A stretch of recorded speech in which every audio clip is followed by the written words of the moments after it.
morning, people of the internet. You're listening to Debi Radio 79.5 FM, a podcast where we discuss the movie Grosse Point Blank 1 minute at a time. I'm your co-host, Dev. And I'm your other co-host, Hugh David. And today's show, we are looking at minute 9. We're really moving through them now. Joining us on today's show, we have self-professed generic nerd, Billy Holku. Say hello. Hey guys. How are you doing, Billy? Oh, all good. Excellent, Yes. excellent. Excited. Can I just say, by the way, that your nerdery is without doubt not in question when one looks at what's around you at the back. Well, I Yeah. no idea what you're on about. For those of you not watching the episode, Billy has quite the collection of DVDs and games in his backdrop. It's like I'll be a little bit embarrassed to say what I've got in that collection. It's but fitting with the movie is a lot of fighting, a lot of action, a lot of horror, but a lot of rom-coms as well. Yes. You and I are very much people who are into the rom-coms in an interesting way, and I think that's because we haven't got to it yet. That's the aspect of the film we haven't talked about in detail yet, but we may have to have you back at another time to get into that side of it, because I think that's probably the least talked about part of the film when people get together to talk about it. People always talk about the comedy, they talk about the action, they talk about the music. And actually, I think there's something interesting, really interesting going on in the relationship between Minnie Driver and John Cusack. Yeah, oh, definitely. And it all reflects all together. It's great. It's one of my favourite parts of the movie. Their relationship there. And, how she keeps going on, but that's we'll save that for future episodes. So, Dev, set us up. Minute 9. Where are we and what's happening? So we're the best part through the week now for Billy, and we're finally getting to some action for him. In this minute, we have Mr. Martin Blank actually executing his next hit. He has set up in the room above his target's room and has lowered a camera and now also a cord down to drop some poison down.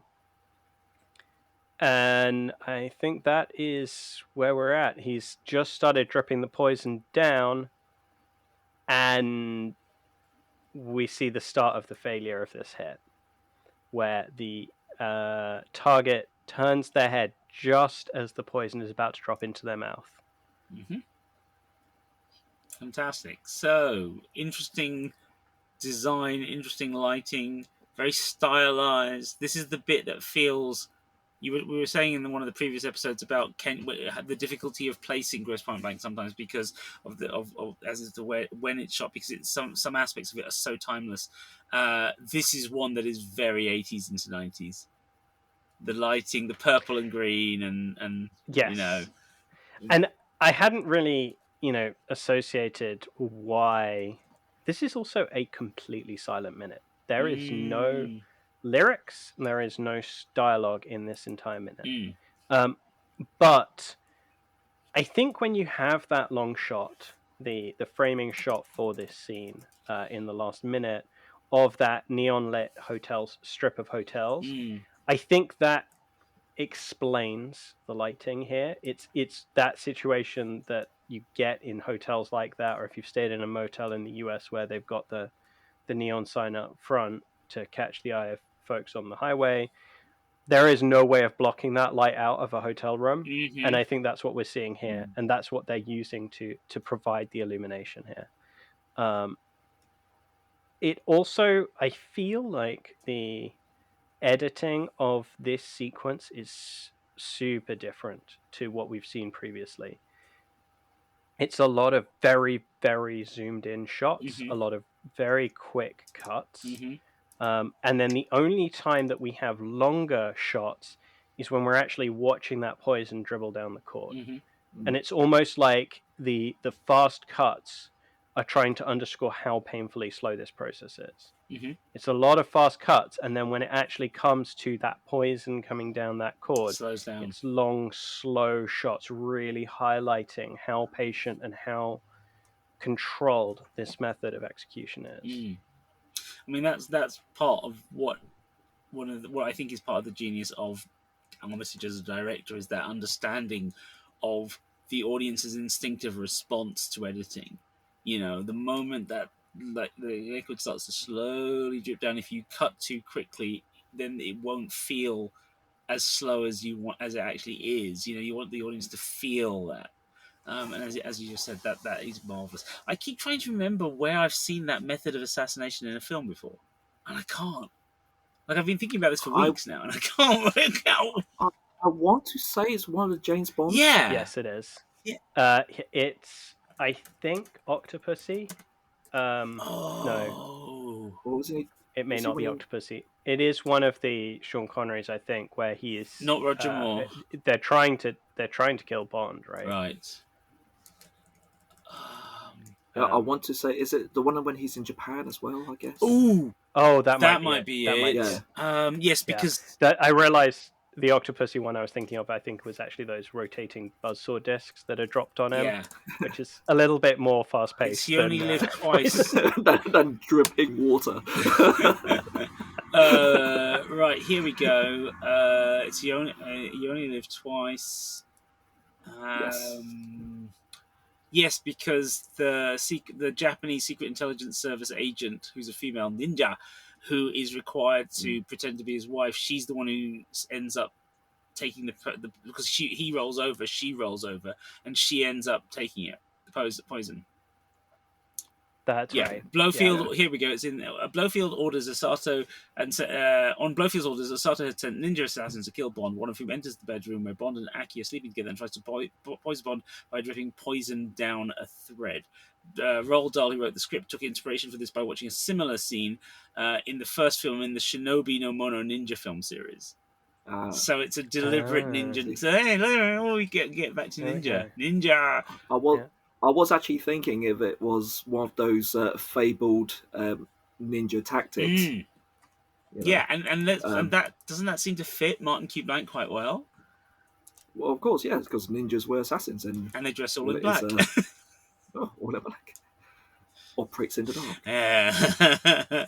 I mean, the something we said earlier, actually, Billy, in a different episode, when we talked about Grosse and Blank when they get out of the car and the way they're doing they're almost doing like a parody of the Western Dance of Death from Sergio Leone. The way they're holding, like trying not to pull guns on each other, and the way they're moving around. But the other thing is also there's kind of a I was explaining to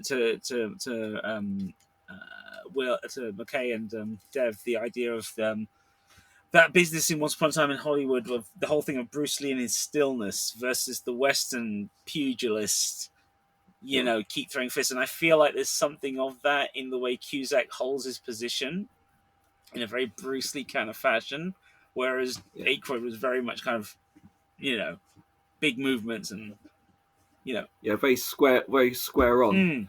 Because a lot of skilled fighters as well, as you see it in boxing, etc. Everyone always faces slightly more to the side that way because you're trying to shrink your body so you have less targets to you. So when he's got that gun, or when he's walking towards Grosse, he's walking sideways to him. It's probably because he's trying to protect his vital organs, as it were. So as he shoots, he's shooting from underneath his armpit, as it were. Would you agree that in Grosse Point Blank it looks less like an experienced combat move and more like crabs? Yes, they definitely parody it, don't they? Well, yeah, it's of course, yeah, it's like it's the comedic element of they're trying to signal that both of them don't trust each other. Yeah. They're trying to be friendly, so we're workmates, but there's that clear divide that you will kill me or I'll kill you at the slightest bit of danger there. Got you. Yeah. Got you. They also have that moment of circling around each other, and it's really only Dan Aykroyd's character that's doing the circling. Yeah, that's true. Martin Blank is kind of very, very static. By comparison, more kind of following him, kind of thing. Yeah. That's interesting. I love the dynamics. I love how thought through this is because. And it's the same here with this assassination. There we are remembering it's a Bond thing. It's a Bond thing borrowed from a ninjutsu thing. It's there's all these elements. Yet again, we're watching an American movie building on all of these elements that come from elsewhere in cinema. that come from both historically and like even if Armitage and Cusack don't know that the Bond one is borrowed from the Ninja, they know they know it's the Bond film. And I think this is yet another wonderful example of like the cross pollination between Eastern and Western film ideas and the way things keep moving between them. Because there's loads of assassination stuff in Eastern cinema throughout the 60s, 70s, 80s. Lone assassins doing their thing is fairly common.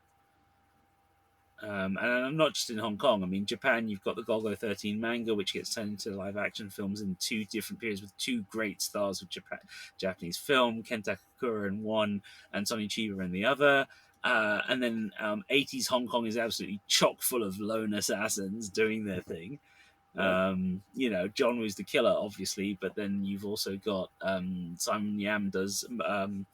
Oh, crikey, what's the one that's a version of Crying Freeman? Totally forgotten now. The one that was shot in London. Anyway. Simon Yam. Yeah, Simon Yam. Yeah, he was in a really low budget, but very high on squibs, heroic bloodshed action that they shot in London, and it's a version of Crying Freeman, but an unofficial version. And then you've got the Crying Freeman manga as well. So this is, I often wonder how much of this stuff sort of leaks into. Like, I don't imagine that Cusack ever ever read a manga or watched an anime before this, but it just always feels like somebody somewhere is aware. Yeah, it's just got you just got those influences just bombarding you back in those times, like the 70s and 80s. So it could be that he's like, as an actor and writer, etc., he would have probably caught those influences maybe secondhand. We don't know. But then again, later on in his career, he starts working with Chow Yun-fat in Shanghai, and so there is that. That's true. I've forgotten about that. He does get to work with Chow, doesn't he? And also, it's 97, so in 96, there's a number of films that have coming out at this point where the Hong Kong. These are the years of Hong Kong's style moving into the American mainstream, and you've got, John Woo comes over to do his first film, Hard Target, the year this comes out.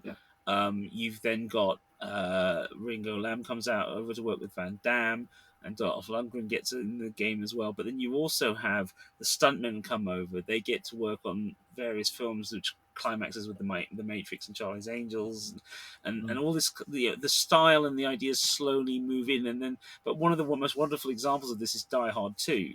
Because Joel Silver, apparently, rumor has it, having seen John Woo's films at a film festival in California, got prints of everything and made any director working for him sit down and watch these films. Hence why all of the Joel Silver 90s films start to have 2 guns and loads of slow-mo. The whole sequence in Die Hard 2 with the conveyor belt, with the slow-mo and he comes with the pistol, that's all because of Silver saying to Rennie Harlan, you need to watch these films, and I want you to figure out how we can make films like that. And I feel like Grosse Pointe Blank is slightly unintentionally, in that lane, and then slightly intentionally as well, because obviously there's later on, without a shadow of a doubt, the most important connection to Hong Kong, but we'll have to come back to that another time. So this killing is, it's a very, very, very, very still moment. Like you said, Dev, there's no conversation at all. It's just no dialogue. It's just slow death. And so that brings us to the other thing that a lot of movies by minutes kind of love to dial in on, in part because there's a lot of movies by minutes that cover movies that Ben Burt has worked on, but that's the Foley piece of this. And I feel like Foley done well, you do not notice. It's the whole point of Foley is that it should just be natural, right? Yes. And this takes us to the bit that weirds me out in this minute, which I did promise yesterday, and I am going to get to. But we're at like at second 37, 38-ish, and he turns that tap to release the poison. Why is that a hydraulic tap? Why is that releasing like a sound when it's turned? I don't understand. I understand they want a noise to say that we've turned a tap and something is going to happen. It's the most out of place noise I can think of. Well, the poison's also like bright green and gloopy and clearly radioactive. So yeah, Yeah, just absolutely. It has to to be, hammer right? home the point that Yeah, that's a not good bit of water coming down towards you. right. It's either kids' candy or it's going to kill you, or possibly both. I do since the original one involves someone blowing it down a bamboo pipe. I suspect this is the Americans trying to be more logical about the whole process. Like, it's poison, therefore you can't risk it getting near you, and also Yeah. it's about the gravity issue as well. It's not as simple as just pushing it and wait for it to follow down the wire. This needs to be done with some speed because it's an assassination. And so I imagine that what they were thinking was, he's got a gadget for it. Basically, it's like Yeah, press this, it'll give it some pressure, push it down. I don't know. yeah. I see your point. I do. And then if you actually watch that the second half of second 38 is the bit that weirds me out. I think what's happened is that they edited and then they re-edited, and there are a few frames that got kept in there that shouldn't have been. But it blinks away to a second to something that I cannot actually make out, Oh, and then blinks back. And it's just as he's turning that valve on the thing, and the drama is kind of ramped up. The cutting is kind of getting quick. right. But then you get to second 38, and I'm just watching it now. Turn the tap. End of second 38, top of second 39. There's just these few scenes of some kind of panning shot, and I cannot. It seems like super out of focus. It's really hard to see what it is. Even if I freeze frame it, I'm not entirely sure what I'm seeing. I also like the kind of Nosferatu-esque element of the way Cusack's face is framed in the darkness. Yeah, Yes. he's and the white gloves with the black cloth, the white satin gloves. It's like there's a very sinister horror movie like take on what he's doing here, which is rightly so. He's murdering someone carefully. Yeah. Yeah. Right, I'm trying to see the shot you're talking about. Oh, when I still frame it, it looks like it's actually a tracking shot up the cord that's been dropped down. Oh. And it looks so much like it's an artifact that should have been cut out of the film and just got left in by accident. I mean, considering that they had to do so much editing to get it down, and this is back in the days of manual editing, this is pre-digital editing, whatever ended up in the negative that went to print into positives and final prints for cinema, presumably on a time frame, they had to certain things just had to be left and be done with because there's no more time to make corrections. Well, like it being on an old school Steenbeck. Quite probably. I mean, you make the cut with the razor and you tape it and off you go, and then it's like, oh well, we need to get this all over to the lab. I got the timing wrong. It's the bottom of second 39. Okay. And it's a very, very dark couple of frames, and it looks like there's a cord in there tracking up. But I mean, these are all dark shots, so it's a very interesting contrast as well, because the first time you see the victim, you're looking at it through the green haze. So this was the time period of everyone going, "Oh look, we can figure out how to put video in film now, so let's do that." Get this without the scan lines. But then so at first you think everything's dark, but then you get the contrast, and he's dark in I know he's in another room, but it's almost like he's in the attic kind of thing. And then the victim underneath is very much kind of as you said, there's all the natural light from outside and stuff and all of that. Very interesting. And it's green camera work. It screams night vision, right? Well, yeah. This is the thing. Secret Service, secret agent, hitman. It's all the tech. High tech. Unlike Grosse, this But yeah, I think it's an interesting minute. It's a very illustrative minute. I mean, this is such a lean film. I can see why Armitage cut things down as much as he did, because everything's about character. There's very little in there that is just merely standard storytelling connective tissue. There's a huge effort made here to make sure that we learn something about Martin in every scene that he's in. Yeah. Well, it absolutely. shows that he's meticulous. You know, he's got all this technology, all these gadgets, just to get this job right. Mhm. You know, Yeah. This is why people pay him to be a professional who does things this way. exactly. Grosse is probably more like a wet works kind of guy. Yeah. Just goes in guns blazing. Very Clearly. much so. Yeah. And I think, I mean, it's also pretty clear that, you know, Blank is not a very affordable hitman, right? Everything he uses is high tech. He has all of the bells and whistles, the fax machine that I don't think we're going to stop talking about. It's just a lot of very, very new technology. He is well equipped to do anything that he does, and I feel like Grosse and his crew are much more, you know, as you said, wet works, right? Like they have their pistols, or whatever, even in the end sequence, you know, pistols or Uzis, and you know, just run through the munitions, chuck the guns, chuck the evidence, and book it. I mean, I wonder if I feel like this is almost like a possibly unintentional. I'd like to think it was intentional, given it's a comedy. I feel like this is basically like a commentary on where America is at this point socially, because it's very it's like Wall Street, right? You know, Oliver Stone does the whole thing with Martin Sheen as the family man, Charlie Sheen is the wannabe guy in the suit with all the tech and making the money, and this is like what happens if you apply that to the hitman business. You know, this is what happens. You get the new boys coming in, and they got the technology, and they have the office, and they do it all very professionally. Then you have the other guy in his, you know, lousy sedan, and you know, misshapen, unironed clothes that looks like he's, you know, a divorcee who's, you know, now having to fend for himself. And, right. That's very much the vibe I get.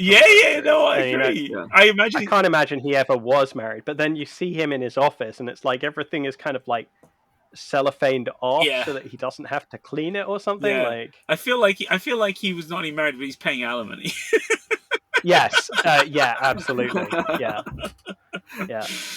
Right. On that note, I think that's the minute 9 done. I think. Dev? I think so, yeah. Right. So, on that note, then, this was minute 9 of the Grosse Point Blank podcast. Debi Radio 79.5 FM, and it featured your co-hosts, co-writers, co-producers, Dev Soligar and myself, Hugh David. Today's guest was once again the wonderful Billy Holku, self-professed generic nerd. Billy, where can we find you online? Find me on my Instagram, Dim Sum Discussions, where you get lots of pictures of food, some dim sum, some dumplings, some great recommendations where you could get them as well. Wonderful. And you can find us at all good podcast players, as well as on YouTube, Twitter, aka X, and Spotify at Debi Radio, that's DEBI Radio, as well as on our website, debiradio.com. Again, DEBI Radio. And if you want to talk to us, you can find us on the Facebook listener group, Debi Radio 79.5 FM Fan Club. Once again, DEBI Radio. Sure was clear that all of this was new. Concentrating hard like a little girl, smoking for the first time.